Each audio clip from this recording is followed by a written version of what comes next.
Ashamaa daawwattoota fi dhaggeeffattoota OTV kiyyaa hunduma keessaniif nagaa waaqayyoo bakkuma jirtan irrattaniif haa baay'atu jechaa jirtu jedheen jira. Har'as viidiyoon biraatiin walitti deebinee jirra.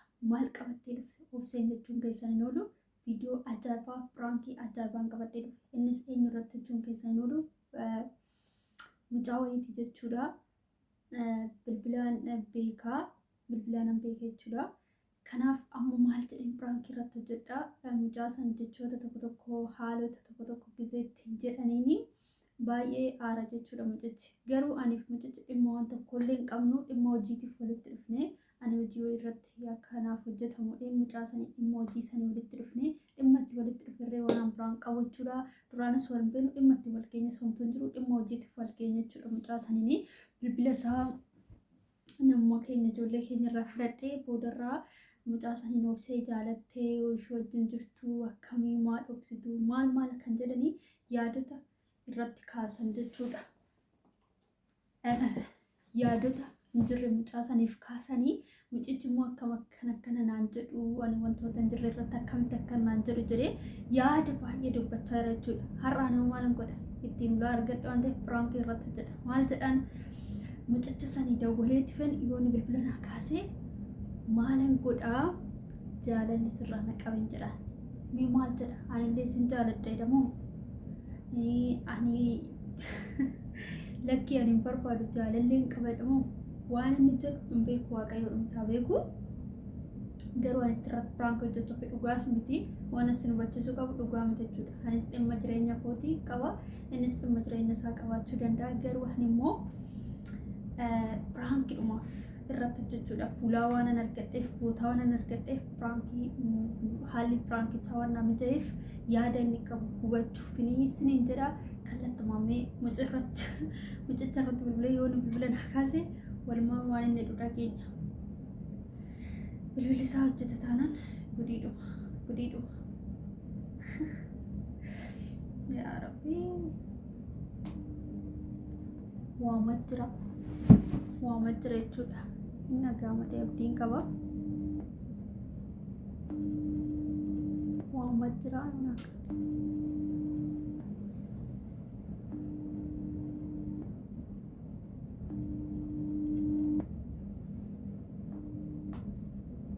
sagaleen bilbila kiyyaa gadi bu'aadha. Itti sagalee dabaladheetan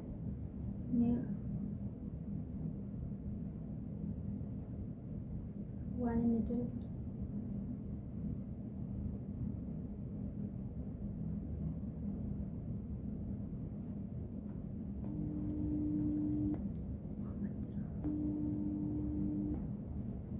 sanitti mul'atu dhimma marbaatitii fi waan inni dhumbe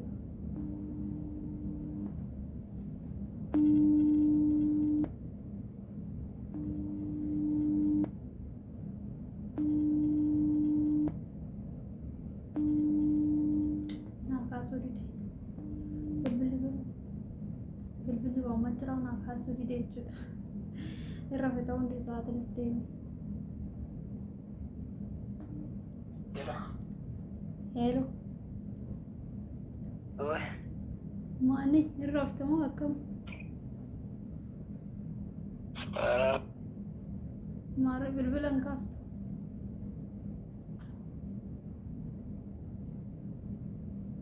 Yaaduma malee lakki. Nagaadha miti. Naguma nagaa kam. Mee akkam haalli jiruuf jireenyaa qilleessa? Yeroo jireenyaa qilleensi bareeda kaa irra siin jettee sila akkamitti irra fare. Maali sagaleen kenna gaamu sagaleen hin kaastu? Nagaa immoo jiru.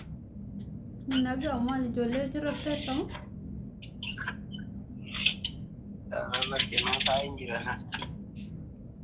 Okay. Mee akkam qilleessa biyyaa kun?